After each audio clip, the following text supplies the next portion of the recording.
importante la venimos dando,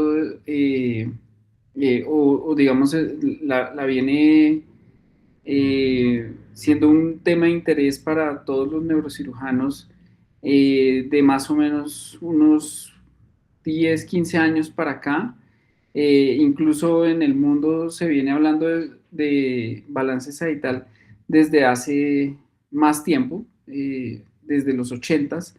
Y ahorita, como les decía, hace unos 15 años ha venido tomando más impulso para el análisis completo de los pacientes que van a ser llevados a cirugía de columna, debido a que tiene una implicación importantísima en la calidad de vida cuando uno corrige de forma adecuada el balance sagital en una persona. No solamente el balance coronal es importante, sino el balance sagital ha tomado una importancia muy, muy grande.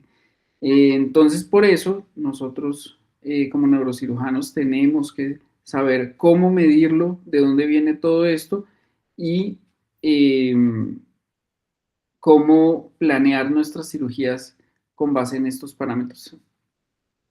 Entonces, estas son mis redes sociales, por si quieren conocer más acerca de mí. Entonces, lo primero que tenemos que hacer, permítanme un momento, tengo un problema aquí de técnico, 2 segunditos. Bueno, no pude. Lo primero que tenemos que hacer es saber qué es el balance, ¿sí? El balance es una medida o, como lo dijo alguna vez Newton, cuando la suma de las partes equivale a cero. A ver, todo mantiene un estado de equilibrio, y equilibrio se puede llamar entre equilibrio estático o dinámico. El equilibrio estático es cuando una carga digamos, se genera como en el ejemplo de la izquierda, una carga fija, eh, la tenemos que cargar con nuestro cuerpo, y la fuerza que yo debo generar con mi espalda para mantener esa carga fija delante de mi cuerpo mantiene mi postura, ¿sí? Mientras que un equilibrio dinámico es cuando hay algo que está en constante movimiento, yo debo ejercer una fuerza de igual magnitud para mantener el estado de equilibrio, tal como los ejemplos de un grifo de agua que debe vertir y salir a una misma tasa para que el fluido se mantenga estable en un recipiente, o subiendo y bajando unas escaleras. Sin yo moverme, debo subir a la misma velocidad de las escaleras para mantenerme en una misma posición. Otro de los, digamos que ya sabían, digamos, esto va a tener mucho de física, y vamos a hablar de varios conceptos físicos que son importantes para poder entender qué es el balance sagital. Y entre esos, el brazo de momento, el cual es la distancia multiplicada por una fuerza perpendicular, nos da el brazo de momento. ¿Esto por qué es importante? Porque la columna implica varios brazos de momento en diferentes puntos de su capacidad de movimiento a lo largo de la vida.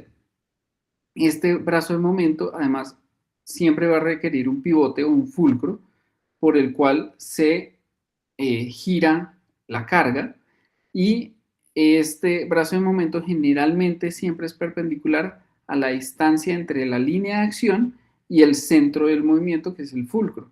Entonces, a medida que se aleja, por ejemplo, una carga del fulcro, aumenta el brazo de momento y aumenta cada vez más de forma proporcional la carga.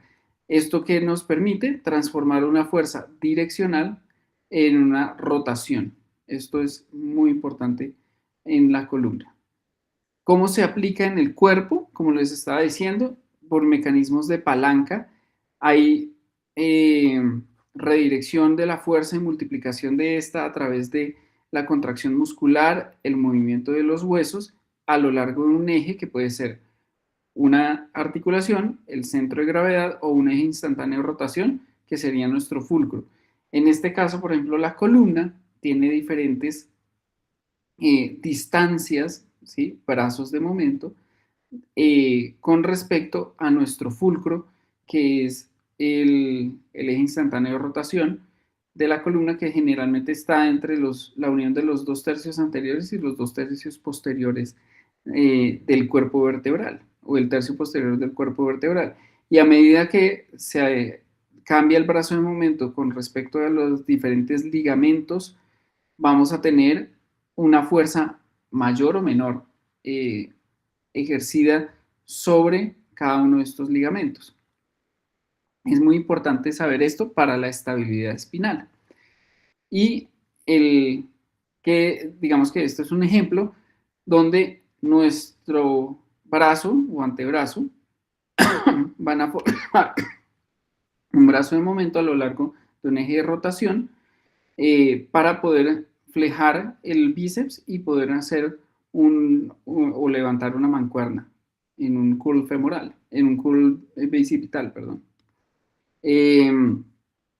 Esto todo se da a lo largo de otro concepto que es el centro de masa o centro de gravedad, que es el centro de distribución de la masa de un objeto y que es centrado, digamos, centrado en, en toda la mitad del objeto cuando estos tienen una forma regular, ¿cierto? Como un balón.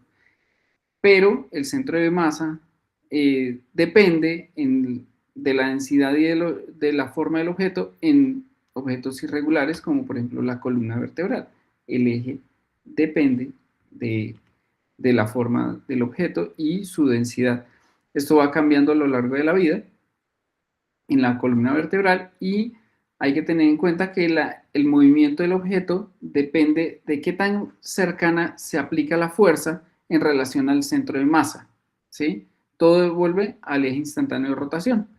Por ejemplo, si yo giro un balón de básquetbol, pues este puede girar sobre su propio eje o si solamente lo empujo voy a generar traslación. Eso es muy importante. En cuanto a la columna, ¿por qué es todo esto importante? Porque la columna tiene 6 grados de libertad de movimiento, 3 en el eje perpendicular axial y 3 en el eje translacional, o sea, rotacional y traslacional, ejes X, Y, Z y rotación a lo largo de todos estos ejes. ¿Y por qué es importante lo de las fuerzas? O el brazo de momento, como yo les estaba diciendo. Dependiendo y esto es importante en trauma, por ejemplo, dependiendo de dónde yo genere la flexión o donde aplique el brazo de momento, la columna se puede partir, como en este caso, por una fuerza compresiva axial, puede generar un aplastamiento de los platillos vertebrales. Pero si yo genero una fuerza compresiva en flexión, puedo solamente fracturarlo el platillo superior. Si yo genero masa el brazo de momento sobre un fulcro más anterior al mismo eje gravitacional, al eje de rotación o centro de masa de la vértebra, voy a generar una luxofractura como esta en una chance, ¿sí? Un tipo B, o en, si lo genero muy por delante, el eje instantáneo de rotación delante de la columna, lo que voy a hacer es completamente despegar la columna de sus componentes. A esto es muy importante la estabilidad posicional que nos da la base de soporte. Cada objeto, como les estaba diciendo, tiene una forma diferente y un centro de masa diferente, pero debido a su diferencia en su base de soporte, que es el contacto con el piso, por así decirlo, con una superficie estable, el centro de masa en objetos digamos, de distancia entre sus ejes verticales muy estrecha, va a perder estabilidad muy fácil si yo lo giro a lo largo de su centro de masa. Mientras que un objeto más estable como un carro, un automóvil que sea muy pegado al piso, con una base de soporte ancha, con un centro de masa más cercano al piso, va a tener mayor estabilidad. Es por eso que en este caso, por ejemplo, la Torre de Pisa no se ha caído en siglos debido a que, a pesar de ser delgada, su centro de masa está en esta posición, todavía dentro del eje de estabilidad, de la estabilidad posicional. En humanos, es importante entender que nosotros somos inherentemente inestables. ¿Por qué? Porque nosotros nos pusimos de pie y nos pusimos a caminar en dos, pues, de forma bípeda. Y esto lo que hace nos diferencia de los cuadrúpedos en que vamos a tener una mayor, un centro de gravedad más alto y más lejano de nuestra base de soporte. Vamos a tener una base de soporte más delgada porque son dos piernas y la posición del centro de gravedad va a ser variable con respecto a las posiciones del cuerpo y a los diferentes estados de la vida. Por ejemplo, una mujer embarazada va a tener un centro de masa que va a ir cambiando dependiendo de su trimestre de embarazo o su obesidad, ¿sí? Y eso va a generar mayor, digamos, estrés mecánico y mayores cambios mecánicos sobre la columna lumbar. Por ejemplo, en este caso, aumentando la lordosis y aumentando la anteversión pélvica. En cuadrúpedos esto es completamente diferente porque van a ser mucho más estables y el centro de gravedad cambia muy poquito a lo largo de la posición del primate o del animal. Otro concepto importante es la fuerza de contacto. Es aquella fuerza con la cual los elementos espinales hacen contacto. Entonces, hay que pensar que la vértebra o la columna vertebral tiene una unidad espinal funcional que puede hacer los 6 grados de libertad de movimiento, como ya los expliqué. Pero a medida que se generan cada uno de estos movimientos, vamos a tener mayor contacto en ciertas superficies de la columna, digamos, cuando rotan a lo largo de ese centro de gravedad o ese eje instantáneo de rotación. Entonces, por ejemplo, en flexión vamos a tener mayor estrés y mayor fuerza de contacto en la parte anterior, el ligamento longitudinal anterior, el anulus anterior. En extensión será en las espinosas, el ligamento interespinoso, etc. Esta fuerza de contacto hay que tener en cuenta que aumenta a lo largo que nosotros descendemos en estas unidades espinales funcionales, siendo mayor en la columna lumbosacra, porque se deriva de la gravedad, la fuerza muscular y los brazos de momento que se apliquen a la columna. Dependiendo de la localización de donde se genera el movimiento, puede haber flexión, extensión o cizallamiento.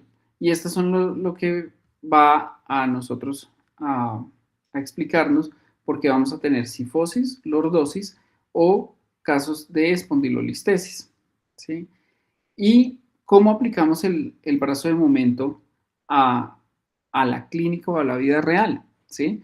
Entonces, la fuerza de contacto es igual al peso por la fuerza muscular, en este caso, ¿sí? Entonces, vamos a tomar el ejemplo de esta grúa. En este caso, está el brazo de momento aplicado equiparable entre las dos fuerzas, tanto la de flexión, que en este caso sería nuestro peso, versus nuestra fuerza muscular, que es nuestra extensión de la grúa. Para mantener la grúa en posición, el brazo de momento aplicado debe ser equiparable o igual, es el 1 versus el 2. ¿Sí me entienden? Entonces, ¿qué pasa si yo alejo el punto o el eje instantáneo de rotación? y aumento el peso, o incluso, perdón, para poder mantener el mismo peso, aumentando la distancia entre el peso y el centro de gravedad, yo tengo que ejercer mayor fuerza muscular para mantener el mismo balance. ¿Sí me entienden? Entonces, esto es un concepto muy importante, porque a mayor distancia el peso que yo le genere sobre el eje instantáneo de rotación, voy a tener que equiparar con mayor fuerza en extensión la carga para poder soportar esa carga. Esto es lo que explica por qué en pacientes obesos hay mayor desgaste o al menos teóricamente mayor degeneración espinal, porque a mayor distancia del centro de gravedad de la columna, el peso que ejercen las vísceras y la grasa abdominal, mayor va a ser la carga sobre las unidades funcionales espinales y mayor va a ser la fuerza de contacto también. Ahora bien, ya entrando en el tema del balance y, y qué fue lo que se empezó a buscar en los 80s, pues Stagnara empezó a buscar qué era la normalidad en la columna. Y en este artículo, él estableció una tabla de referencia para lordosis y cifosis. ¿Y qué encontró? Que, perdón, aquí, sí. Y encontró que no hay una correlación ni en hombres ni en mujeres entre lordosis y cifosis. ¿Esto qué significó?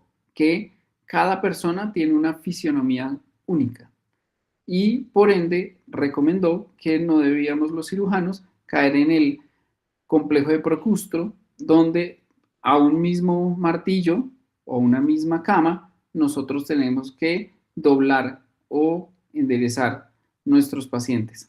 Entonces, no solamente porque tengamos una sola herramienta, debemos hacerle a todas las personas lo mismo. Todas las personas son únicas y diferentes. Además, después, Duval-Popper en el 92 continuó con esta idea y realizó un estudio del centro de masa corporal en supino y de pie. Y también buscó cuál era la actividad muscular con respecto a esos cambios de posición en flexión y extensión de la columna. Y lo que encontró es que cada persona tiene una variable importante y una correlación importante entre la parte pélvica, los parámetros pélvicos y los parámetros espinales.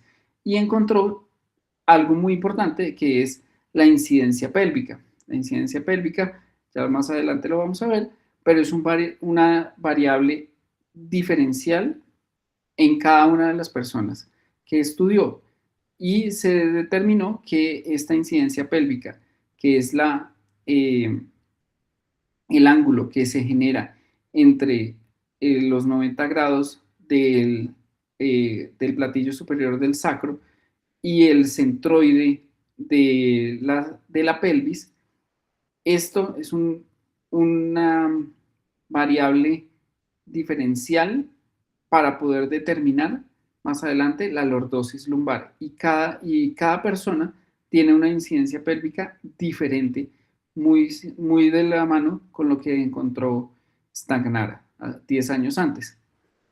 Luego, Leweck encontró o describió el término del cono de economía, en donde se encontró que a mayor malalineación espinal había más discapacidad.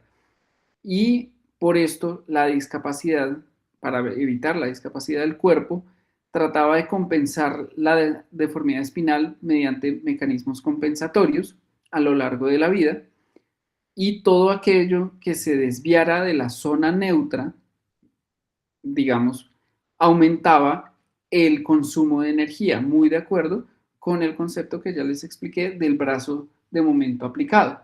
Entonces, cuando yo salgo de mi cono de economía, que es donde mi cuerpo está más estable y hay un balance entre el centro de gravedad de la cabeza con el centro de gravedad de la pelvis, entonces lo que yo voy a tener es un menor consumo de energía y mejor calidad de vida. Si yo me salgo del cono de economía, aumento la carga muscular, aumento el desgaste energético en el cuerpo, me alejo de mi centro de gravedad usual y aumenta mi brazo de momento aplicado. Esto me lleva a mayor dolor y demás.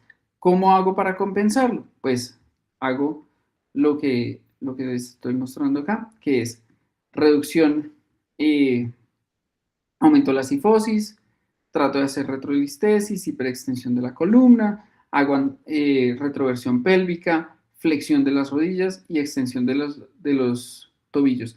Todos estos son los mecanismos compensatorios de las personas mayores. Ahora bien, vamos a definir qué es balance y qué es alineación. Perdón. Entonces, el balance es el estado biomecánico de equilibrio de la columna.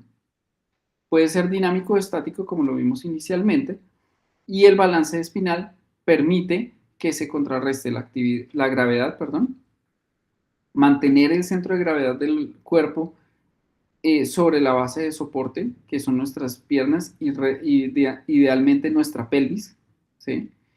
Mantiene nuestra mirada horizontal porque nosotros somos animales cazadores, debemos mantener nuestra mirada hacia el horizonte y esto minimiza el uso de energía muscular y la tensión en las articulaciones. Cuando aparece el imbalance, aparecen primero los mecanismos compensatorios.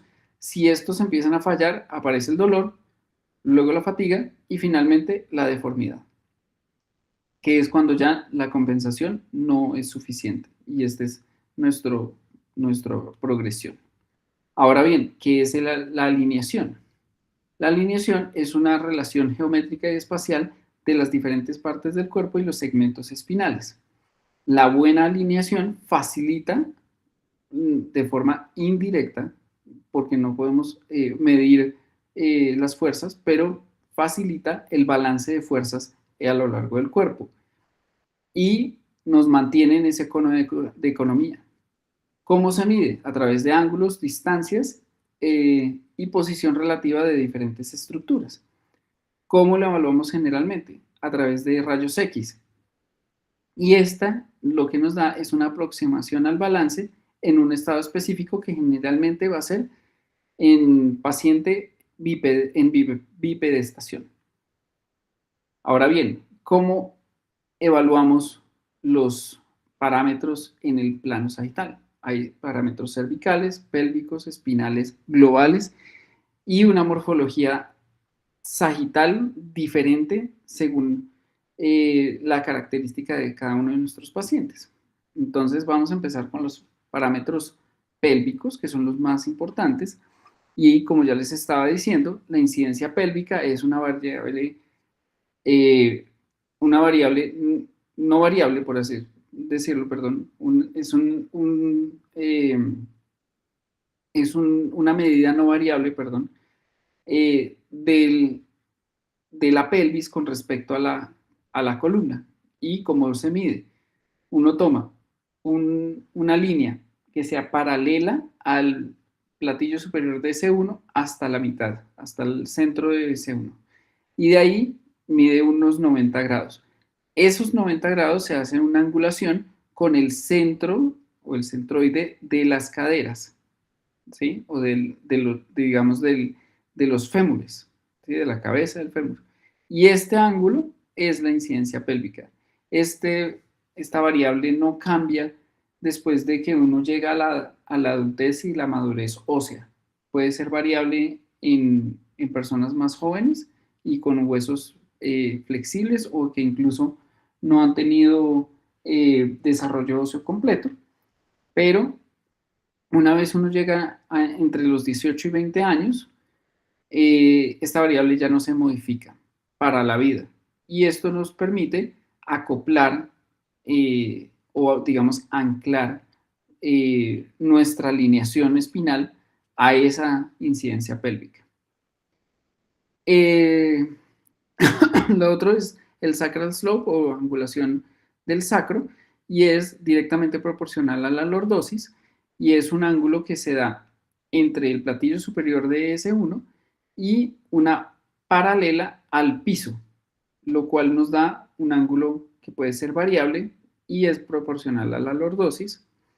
Y, y la inclinación pélvica o pelvic tilt es inversamente proporcional a la calidad de vida. Idealmente, en los estudios han demostrado que, sobre todo el de Schwab y digamos, ese es como del 2015, y ahorita se los muestro. Generalmente el punto de referencia es menor a 20 grados, es lo ideal. ¿Y cómo se mide? Entonces se toma la misma medida del centro del platillo de S1 hasta el centro de la cadera o de los fémur, y se traza un ángulo con respecto a una perpendicular al piso, ¿sí? Este ángulo debería ser menor a 20. Esos tres son los parámetros pélvicos y son muy importantes de evaluar. Y esto es como otra, eh, digamos, otras gráficas que lo demuestran, ¿cierto?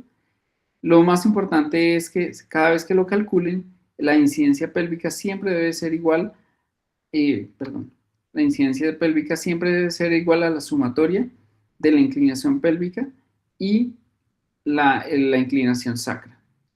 O sea, PI igual a PT más SS, siempre. ¿Listo? Ahora bien, dentro de los parámetros espinales está la lordosis lumbar, que va de medida la global, ¿sí? o la regional, de L1 a S1. ¿Cómo se mide? Se mide un COP, ¿sí? O un ángulo entre el platillo superior de L1 y el platillo superior de S1. ¿Listo? Esa lordosis lumbar generalmente debe estar en correlación con la incidencia pélvica, y los estudios de la SRS Schwab indican que debería ser menor a 9 grados. Esa diferencia entre la incidencia pélvica y la lordosis lumbar global debería ser menor a 9 grados para mantener una mejor calidad de vida. En cuanto a la cifosis torácica, se mide del platillo superior de T1 al platillo inferior de T12. Generalmente, realmente, si uno ve la clasificación, por ejemplo, de Elenque, ellos la miden desde T4, porque es más fácil, porque generalmente T1 no lo vamos a evaluar bien en las radiografías, incluso en las panorámicas de buena resolución. ¿Qué es importante tanto de la lordosis y la cifosis? Que tienen un arco, son arcos variables y arcos no variables, ¿sí? O estables. La cifosis torácica siempre va a tener un arco estable superior de más o menos unos 25, 26 grados. Y el ángulo variable es la parte o la mitad inferior después de T8, T9, que generalmente es el ápex de la cifosis. En lordosis pasa algo muy similar, y es que tenemos dos tipos de lordosis. Como ya les había mencionado, la global, que es L1 a S1, pero también tenemos una lordosis segmentaria, que es la que da el 70% de la lordosis de la columna. Entonces, aquí viene un concepto muy importante. Cuando uno va a hacer una corrección porque está perdida la lordosis debido a una enfermedad degenerativa, siempre los segmentos que más influyen y más afectan y sobre los cuales debemos restaurar la mayor cantidad de la lordosis serán L4, L5 y S1. 70% de la lordosis viene de estos dos segmentos espinales. El resto, ya digamos que terminan formando como el otro 30% de la lordosis.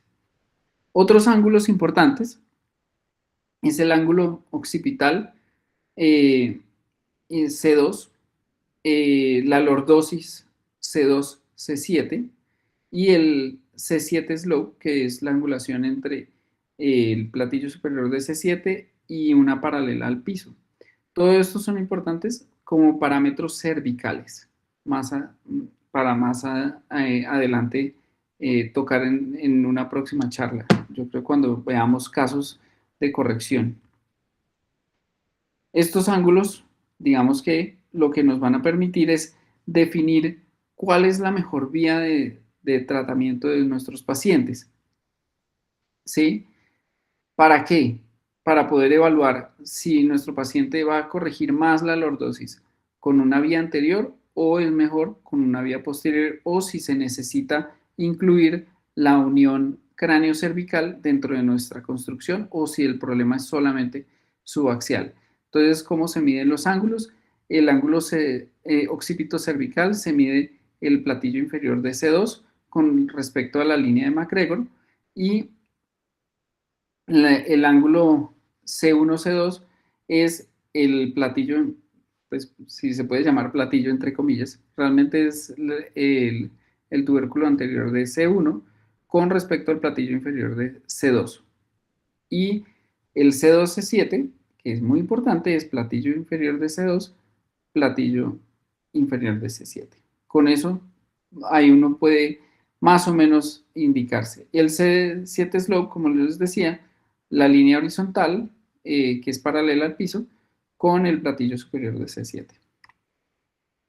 En cuanto a los parámetros globales, hay varios, y han salido unos nuevos del 2018, 2020 para acá, que son T1, L1PA, T1L4PA, etcétera. Esos son, digamos, un poco más avanzados. Podemos tocarlos en una próxima charla, pero en general los que más se usan en este caso son el SBA, que es una línea plomada perpendicular al piso, en el cual se toma el centro de C7, la masa o el centro de masa de C7, se traza hasta abajo y se determina una distancia, o cuál es la distancia entre el centro de S1, que es la parte posterior del platillo de S1, la distancia entre esas dos líneas plomadas es lo que me va a dar el SBA. Generalmente el SBA, para que tenga buena calidad de vida de la persona, debería estar menor a 5 centímetros. Y ese 5 centímetros es variable, porque realmente si uno lo toma, debería ser menos 2.5 si es para negativo hacia atrás, o más 2.5 centímetros hacia adelante. Ese es nuestro cono de economía. Este es el parámetro que más habla del cono de economía. Sin embargo, no es la mejor variable para medir el balance de nuestros pacientes. El otro es el tilt espinopélvico y el global tilt. El tilt espinopélvico es una inclinación que se mide entre el centro de T1 con una plomada o perpendicular al piso, angulado con respecto al centroide de las caderas, ¿sí? Esa es nuestra inclinación espinopélvica. Y la otra forma de evaluarlo es con el centroide T9, la inclinación espinopélvica de T9. Pero esos, digamos que no tienen mucha correlación clínica. Otro que sí es muy importante es el global tilt, que es la unión entre el SBA y la inclinación pélvica, el PT. Y ¿por qué es importante? Porque a pesar de que cambiemos la postura, nuestro ángulo no va a cambiar. ¿Y ese cómo se mide? Un centroide, una línea que va centroide de C7 hasta el centro del platillo superior de S1. Y de ahí se traza una línea que sube por, digamos, midiendo el pelvic tilt, ¿cierto?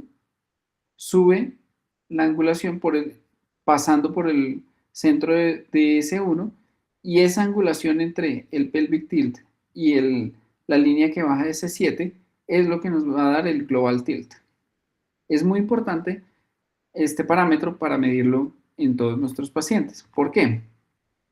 Porque, como les estaba diciendo, no cambia con la postura y es el único que nos va a determinar. Más adelante se los muestro, y nos va a determinar el gap score. El gap score es una medida que ya ahorita se los muestro, que digamos, la definió Gilgore y el grupo de la European Spine Society, eh, para determinar riesgos de falla mecánica en las construcciones y qué tanto teníamos que corregir a nuestros pacientes según unos parámetros ideales medidos eh, en una radiografía panorámica. Y esto se correlaciona con el tipo de morfología sagital. Y es que cada persona, como les estaba diciendo inicialmente, tiene una fisionomía única. Y debido a eso, el doctor Rosulí y otros, Labussiat, Sebali y Leweck, encontraron que cada persona, para poder mantener ese cono de economía, tiene una morfología de la columna diferente, dependiendo de qué tan angulada esté la cadera, o, perdón, el sacro, realmente. Y encontraron que hay 4 tipos en general, realmente hay 5, porque se pudo determinar que hay un quinto, que es el tipo T3 anteverso, pero vamos a verlos en términos generales. Entonces, la tipo 1 son las de lordosis muy bajas con amplia cifosis. Las tipo 2 son lordosis también bajas, pero con una cifosis más prolongada. Las tipo 3 son las balanceadas, igual cifosis con lordosis. Y las tipo 4 son hipersifóticas, hiperlordóticas. Importante es que el sacral slope es menor a 35 en los primeros dos, equiparable 35-45 grados en el 3 y mayor de 45 es grado 4. Importante también dónde se da el apex de esa lordosis. Como yo les había explicado, el 70% de la lordosis la dan los últimos dos segmentos, en términos generales, especialmente en una tipo 3. Pero, por ejemplo, en las tipo 1 y tipo 2 tienen un grado de lordosis, o su arco inferior de la lordosis es muy bajo, porque toda o la mayoría de la lordosis se está dando en el arco superior, dado que el apex de la lordosis se centra sobre toda la mitad del cuerpo de L5. Mientras que en una tipo 2 va aumentando o va, digamos, subiendo ese apex de la lordosis hacia el platillo inferior de L4. Y entonces eso lo que nos hace es que varía el arco inferior con el arco superior de la lordosis. Y en la tipo 3, el apex de la lordosis sube aún más, ¿sí? Y se vuelven más similar a lo que habíamos hablado. L4 y L5 van a tomar el 70% de la lordosis, y el arco superior va a ser el otro 30% remanente. Y en una tipo 4, el apex de la lordosis es mucho más alto, ya se ubica en L3, y tienen una hiperlordosis en el arco inferior y un arco superior mucho más pequeño. Y así, digamos que fue que la universidad encontró que existían, además de los 4 tipos originales de Rosulí, podía existir digamos, una morfología sagital tipo 3, pero con un PI bajo, y a esto lo llamó una morfología sagital tipo 3 con pelvis antevertida, porque mantiene, digamos, ese PI bajo, mientras que las otras normales son las de alto grado de PI y tienen una pelvis más inclinada. Que también se encontró la obesidad, y es que a medida que aumento la lordosis en las personas, lo que voy a generar es mayores fuerzas de cizallamiento y aumento, digamos que la fuerza resultante es luxación o espondilolistesis de L5S1. Es muy importante saber esto porque es muy raro encontrar una espondilolistesis lítica en unas curvas de Rossolini de bajo grado de PI, mientras que en unas curvas de Rossolini de alto grado de PI sí voy a encontrar más fácil una espondilolistesis. En bajo grado de PI voy a encontrar otro tipo de problemas como enfermedad más facetaria, eh, mientras que en este, porque es mayor la fuerza de compresión o enfermedad discal degenerativa como tal o incluso hernias discales, mientras que en los altos grados de PI la fuerza de cizallamiento es mayor a la de compresión y es lo que facilita la espondilolistesis. Además de eso, la lordosis lumbar global va a ir modificándose y nuestro punto de inflexión va a variar dependiendo de nuestra morfología sagital. Es muy importante saber dónde queda ese punto de inflexión en donde cambia nuestra lordosis a nuestra cifosis. ¿Para qué? Para poder modelar mejor las barras en caso de que tengamos que hacer una corrección de una deformidad. Generalmente, términos hablando, una tipo 3 va a tener un punto de inflexión en T12, T12L1. Por eso es que todos dicen T12L1, no, digamos que en ese segmento puede uno dejar recta la barra, pero hay que tener en cuenta que diferentes tipos de personas van a tener diferentes puntos de inflexión y eso es muy importante para cuando hagan la planeación quirúrgica. Y aquí es muy importante esta gráfica en donde según digamos como el slope del sacro y la incidencia pélvica, vamos a tener diferentes tipos de pelvis, ¿cierto? A mayor sacral slope, mayor incidencia pélvica siempre, pero hay una variable generalmente sobre los 50 grados de incidencia pélvica donde se diferencia una tipo 3 de, digamos, antevertida de una tipo 3 normal o usual.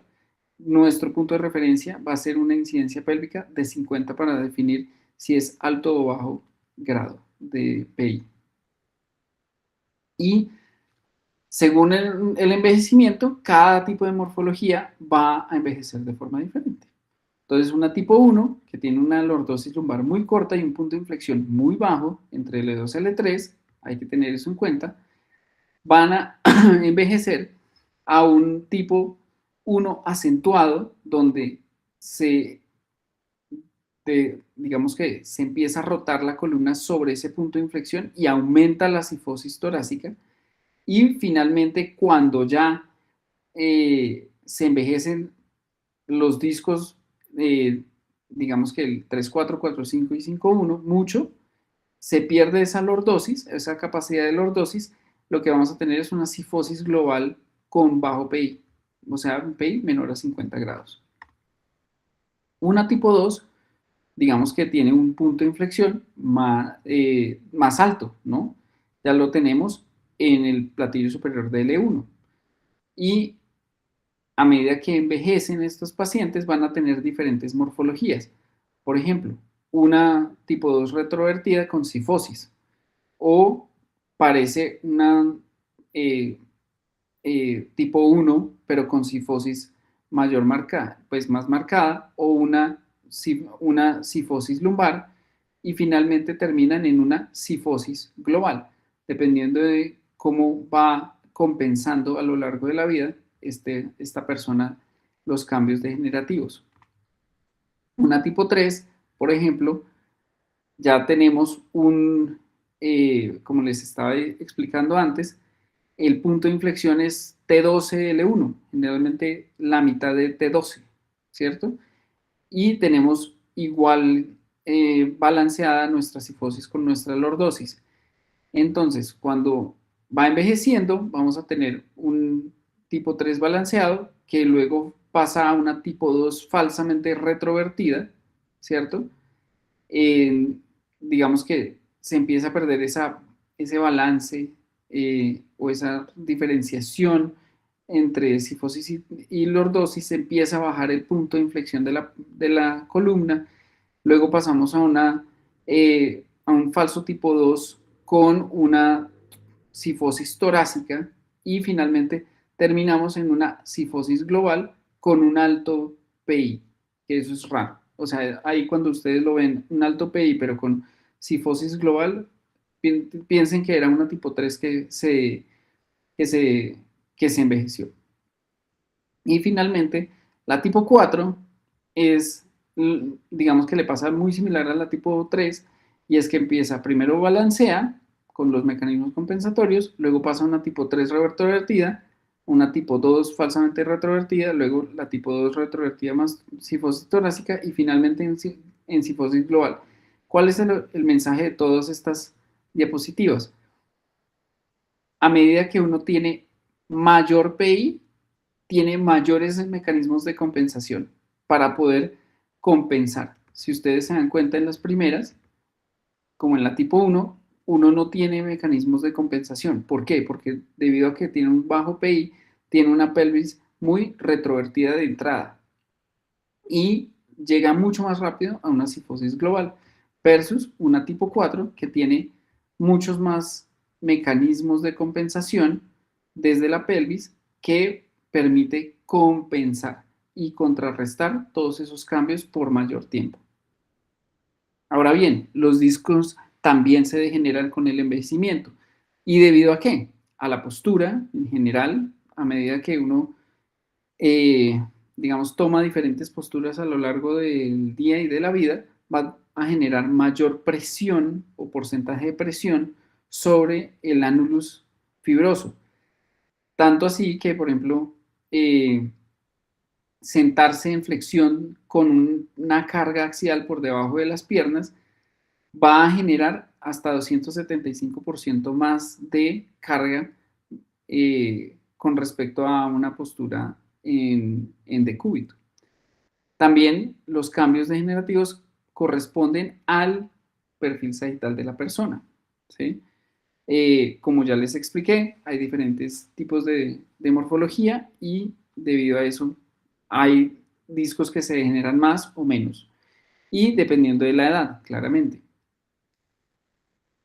Entonces, cuando uno envejece, aparece la característica principal es la pérdida de la lordosis que se compensa por retroversión pélvica. Y con eso tenemos que generar hiperlordosis cervical, reducción de la cifosis torácica, retroversión pélvica, flexión de las rodillas y extensión de los tobillos. Estos son progresivos y dependiendo, y esto es una gráfica para que entiendan que los cambios degenerativos del disco no solamente afectan, digamos, como el disco y la capacidad de distribución de cargas axiales, no. A medida que yo pierdo elasticidad y flexibilidad en ese disco, ese, esa carga axial que debe soportar la unidad funcional se distribuye a lo largo de los otros elementos de la columna y aumenta su fuerza de contacto. Por eso es que encontramos muy frecuentemente con desgaste discal, tropismo y artrosis facetaria. Y esto, digamos, es una gráfica muy importante para cuando ya perdemos esas lordosis y aumento progresivo de la cifosis a medida que envejecemos, porque la vida es cifótica, aumenta nuestro SBA en positivo y nuestra carga en newton metro de la cabeza y de la columna cérvico-torácica va a ir aumentando y empeorando.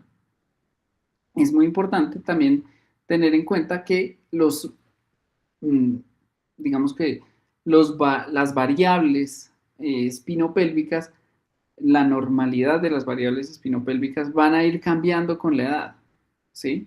Por eso es muy importante medirlo y tener en cuenta la edad en estos casos, ¿sí? Porque de 20 a 40 años, nuestra, digamos, nuestro centro de masa craneal, nuestra distancia de C2 a ese centro de masa o de C7 a ese centro de masa va a variar con respecto a cuando estamos mayores, de 60 a 80 años. Y eso es estadísticamente significativo. Entonces, cada vez que uno hace una corrección, tiene que tener en cuenta que tampoco debe sobrecorregir a los pacientes de la tercera edad, porque eso también puede llevarlos a imbalance negativo. Y como les decía, el SBA, la cifosis torácica, el TPA aumentan con la edad. La postura adelantada o cifótica no solamente se debe al aumento de la cifosis torácica o la pérdida de la lordosis, eh, porque no se correlaciona siempre con el SBA. Y el TPA no varía con la retroversión pélvica y mide el balance independiente de los mecanismos compensatorios. Y aquí, digamos que es la tabla en donde Bassani en el 2019 encontró esas diferencias en mecanismos compensatorios y digamos que midió todas las variables posibles, cifosis torácica, alta, media, lordosis global, segmentaria, PISS, todas las variables, y demostró que estos van a ir cambiando a lo largo que uno envejece. Y digamos que ya lo habíamos mencionado, el objetivo de los mecanismos compensatorios es evitar la traslación del cuerpo o de su centro de masa debido a los cambios degenerativos y evitar la deformidad para así mantener la mirada horizontal. Hay mecanismos segmentarios, regionales, cervicotorácicos, de extremidades inferiores y, como les dije previamente, estos son limitados debido a su perfil sagital inicial o el perfil sagital inicial de cada persona. Siendo así, como les vuelvo a recordar, los tipo 4 tienen mayores capacidades compensatorias que los tipo 1.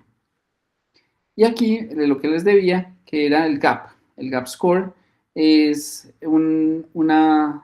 digamos que un puntaje que se describió en el 2017 por la European Spine Society para definir, según los parámetros espinopélvicos, si la persona está alineada o está en anteversión o en retroversión moderada o severa, si la lordosis está alineada hiperlordótica o en hipolordosis, etc.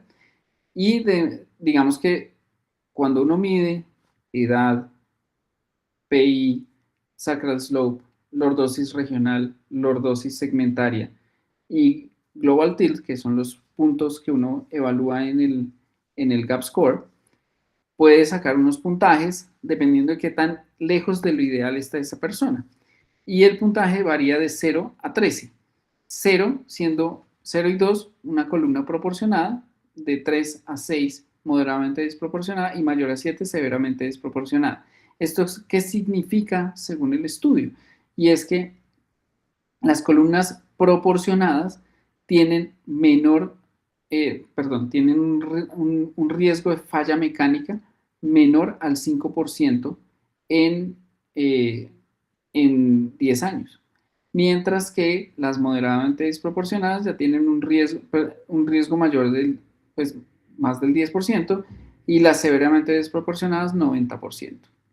Entonces, ¿por qué es importante esto? Porque según el GAP score, uno puede evaluar si su corrección fue suficiente o no, número uno, y qué tanto riesgo de falla mecánica va a tener su corrección de columna. Esto pues tiene, digamos que en años subsecuentes tiene unas críticas y por eso fue que salió el, el T1PA y el T1L4PA, y etcétera, que son otras variables como más fidedignas que evalúan el balance sagital global, incluyendo hasta los hombros, pero para términos generales, para enfermedad toracolumbar degenerativa, esta es una muy buena clasificación. Y porque es importante tener el GAP score en mente, porque cuando uno hace una artrodesis, sea corta o sea larga, en la medida en que mantenga esa GAP score bajo, con buena corrección de parámetros espinopélvicos, así el SBA esté, el ideal sea cero y así el SBA no sea el ideal, porque está en menos 2.3, o sea, está dentro del parámetro, pero muy en el límite, esa columna a lo largo de los años se mantiene estable y la persona con buena calidad de vida y no falla nuestra construcción. Ahora bien, ¿qué pasa en casos como estos? Esta es una paciente que le hicieron TLIF de múltiples niveles, barras muy rectas, artrodesis simple y no corrigieron la causa fundamental, que era la lordosis, la retroversión pélvica, etc. Entonces, ¿qué pasa? Pues es una paciente de 71 años, ya le da un puntaje, ¿no? Y si se toman todas las variables del GAP score, vemos que tiene retroversión severa, hipolordosis severa, mala distribución de la lordosis y mal alineamiento positivo severo, porque está muy lejos de sus índices ideales calculados. Entonces, debido a eso, tiene un altísimo riesgo de falla mecánica y esa paciente precisamente lo que hizo fue una hernia gigante L5S1 con compresión, a pesar de estar ya instrumentada, con compresión radicular, y empieza a generar dolores en la columna torácica proximal. En cuanto a calidad de vida, entonces es importante saber que a medida que nosotros acercamos nuestras medidas espinopélvicas a lo ideal, vamos a disminuir tanto dolor según pues, la escala visual análoga, la numérica, vamos a disminuir los índices de discapacidad como el Oswestry y el de la SRS. Y todos con una correlación estadísticamente significativa. Esto es para decir exactamente lo mismo. Nuestro ODI va a mejorar mucho, el SF36 va a mejorar mucho en la medida en que nosotros estemos más cerca de la columna proporcionada. Y esta es la clasificación de la Schwab SRS del 2012, pues es un poco más vieja, digamos que tiene menos, digamos, eh, menos utilidad que el GAP score, sin embargo se sigue usando para tener en cuenta que los parámetros sagittales que deben quedar corregidos van a ser siempre que la diferencia entre incidencia pélvica o el desacople de incidencia pélvica de lordosis lumbar sea menor a 10, que el SBA sea menor a 4 y que el pelvic tilt sea menor a 20. Dentro de las aplicaciones clínicas, entonces hay que tener en cuenta el perfil sagital ideal del Rosolí, que depende de la incidencia pélvica, que el 72% de los pacientes posoperatorios que se desacoplan del ideal, del perfil sagital ideal en ese posoperatorio, sufren de fallas mecánicas y complicaciones, versus los que ya están bien acoplados, sufren solamente 15% en este estudio de Pisones del 2019. Y la cirugía de escoliosis debería restablecer el perfil sagital ideal para minimizar la tasa de complicaciones mecánicas adecuadamente posicionando el ápex de la lordosis, especialmente en personas mayores que son instrumentadas a la pelvis. Eso con alto índice de correlación estadística. Nosotros como estudiamos qué pacientes deben llevar qué tipo de cirugía. Y es que tenemos que pensar primero si es una columna fusionada o rígida. Si el SBA es mayor de 6 centímetros, si el PT es menor a 6 centímetros, perdón, si el PT es menor de 25 grados y si el desacople está menor de 10 grados de entrada y tiene un COP coronal menor de 20 grados, podemos hacer una cirugía MIS con descompresión de 1 máximo 2 niveles listésicos y no hay problema. Si no, si aparece alguno de esos no, pues entonces tenemos que ver si el desacople es menor a 30 grados, si la cifosis es menor a 60 grados, etcétera. Ya podemos hacer un MIS-2, un multinivel, perdón, una cirugía tipo 2, un MIS multinivel con o sin descompresión y función intersomática. Si definitivamente esto no se da y definitivamente está muy desacoplado, pues podemos hacer un MIS circunferencial con osteotomías, podemos hacer cilindros expandibles o cirugías híbridas o cirugías biportales, bipolares incluso, o cuando ya hay más de 5 niveles de fusión que incluyen el 5S1, más de 10 segmentos que requieran tratamiento o hay instrumentación multinivel preexistente, ya lo que hacemos es cirugía abierta con osteotomías, con y sin extensión de la fusión a la columna torácica. Todo depende del tipo de deformidad, el número de niveles a intervenir y los parámetros espinopélvicos. Y este es un estudio que nosotros hicimos y es básicamente evaluar cuál es el impacto del abordaje intercorporal y el nivel lumbar en la lordosis segmentaria y el perfil sagital. Y encontramos que cuando hacemos la diferencia o vemos la diferencia entre ALIF, XLIF versus TLIF, PLIF, hay mayor restauración de la lordosis segmentaria, especialmente en el 5S1, cuando hacemos ALIF-XLIF, que cuando hacemos TLIF. Y esto lo que hace es que mejora el mismatch o el desacople PI-LL en 2 veces más y mejora la lordosis compensatoria en los niveles supraadyacentes a la fusión, debido a que retornan a su perfil sagital ideal. Y esto disminuye el PJK. Estos no cambian el ángulo de lordosis infraadyacente y el ALIF aumenta aún, digamos, de forma significativa o restaura de forma significativa la altura del segmento intervertebral versus el XLIF y el TLIF.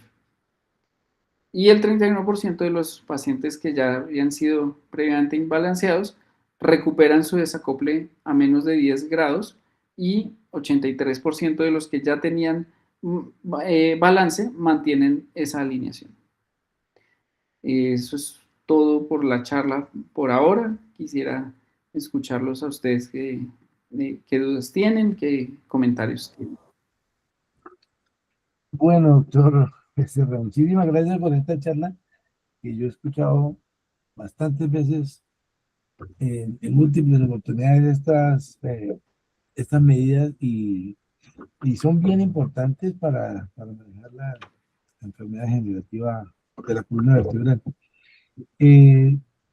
Siempre me he acordado yo o sea, lo que es el sentido de la belleza y de las proporciones, ¿no? En el sentido de que desde la antigüedad pues se planteó, yo recuerdo que el hombre de Vitruvio, por allá, por allá vivió un arquitecto romano que describió las proporciones del cuerpo humano. Entonces, más o menos esto es de lo mismo. Leonardo da Vinci fue el que hizo un dibujito sobre el hombre de Vitruvio. Es un estudio geométrico y matemático para definir la forma humana.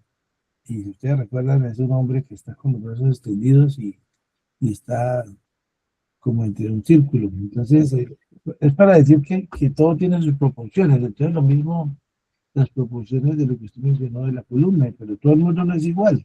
Muy poquitas personas son iguales y por eso describieron estos índices pélvicos que son para cada persona independientes y la parte del Rosuli, que es bien interesante, importante comprenderlo, ¿no? Pero bueno, eso a cada persona se manifiesta de una manera u otra manera y como usted dijo, cada quien envejece a su manera. Eso pues, está por la parte genética de alguna manera codificado. Entonces nos toca es acostumbrarnos a profundizar en estos temas y todas estas eh, medidas que cada día, bueno, ahora ya hasta hay programas de computadora en el celular ya vienen, ¿no? Bien Sí, interesante, sí, sí, sí. se ahorra todos estos estudios geométricos bien bonitos, bien bonitos. Como, hay unos programas de pagos y otros hasta gratis, ¿no? De, Mm. de medidas eh, de la parte de la columna vertebral. Bueno, dejo abiertos los micrófonos para preguntas a los residentes o comentarios. Gracias. Buenas noches, muchas gracias, doctor Becerra, por la charla, muy, muy interesante.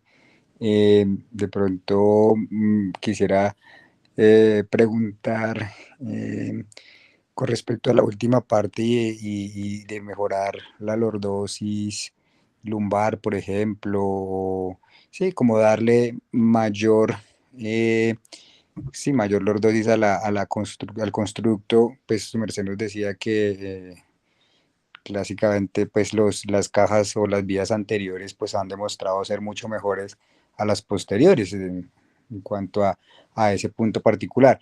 Quería preguntar con estos nuevos dispositivos, ¿qué experiencia de pronto su merced le ha dejado estas cajas expandibles que se pueden colocar desde vía pues posterior?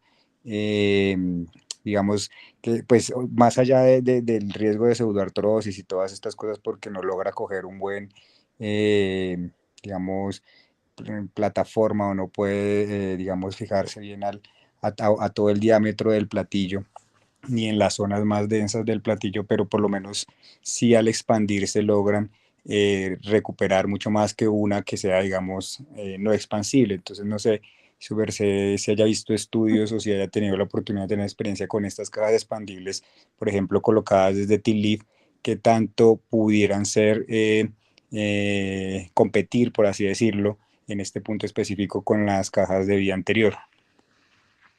Sí, es una muy buena pregunta, porque esas cajas expandibles tratan de semejar mucho la recuperación de altura de la LIF, ¿sí? Sin embargo, se quedan un poquito cortas en corregir es la lordosis, pero debido a que uno puede usar la caja como un fulcro, puede corregir la lordosis en la medida en que uno haga una osteotomía tipo 1 o tipo 2 al mismo tiempo que haga la LIF, porque puede hacer cierre del gap atrás con los tornillos y las barras y restaurar la lordosis usando la misma caja de T-Leaf. Entonces, a mí me gustan mucho, son mucho más fáciles de poner que una caja de T-Leaf en PIC. Me parece que el riesgo de pseudoartrosis en ellas no es tan alto. Si uno coloca bien la caja y no se lastima el end plate en el momento de la disectomía y de la preparación del disco, de los platillos, perdón, va súper bien. Sin embargo, pues el ideal siempre va a ser una LIF. El problema de la LIF siempre va a ser colocarlo porque la anatomía vascular va a ser el factor limitante en el ALIF. Si uno sigue la escuela francesa y suiza, ellos le hacen ALIF de toda la columna lumbar, pero son unas desinsertadas de la pared abdominal brutales que uno no se lo espera o no se lo desea a nadie, porque toca hacer una exposición muy grande del retroperitoneo. Para eso, digamos que es mucho más benéfico jugar entre ALIF y XLIF, o sea, vía anterior y vía lateral. ¿Sí? ¿Cómo, perdón? Perfecto, muchísimas gracias.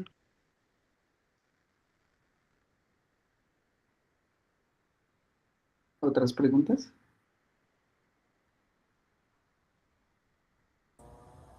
¿Más preguntas o comentarios? No, creo que no hay más preguntas en el auditorio, pero muchas gracias, doctor, por aceptar la invitación. Excelente presentación, todo muy claro y bueno. Entonces, David, ya ¿alguien escribió? ya ¿Alguien levantó la mano? David Ya- Gómez. Sí, no sé si me escuchan ahí. Sí. Sí. No, yo quería agradecerle al doctor Becerra por tomarse el tiempo, pues, de darnos esta charla. Yo, pues, tuve la oportunidad de trabajar con ellos y escuchar esta charla en el curso pues, que él nos dio en la SCOT.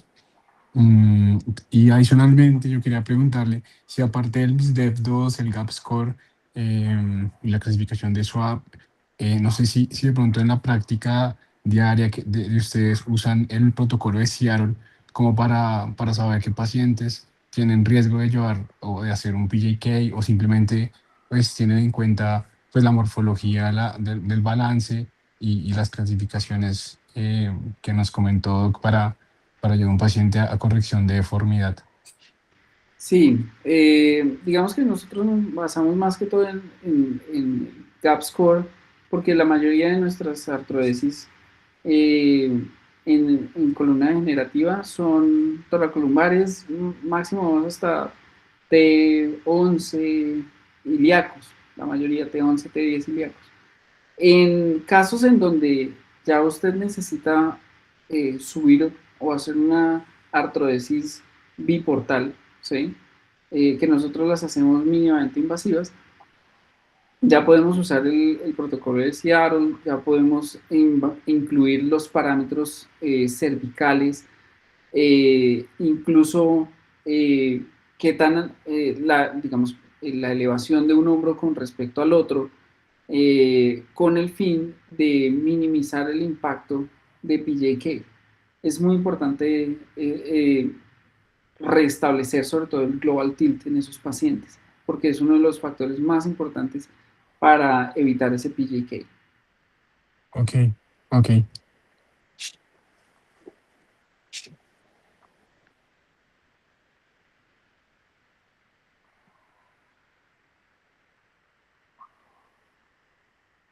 ¿Alguna otra pregunta?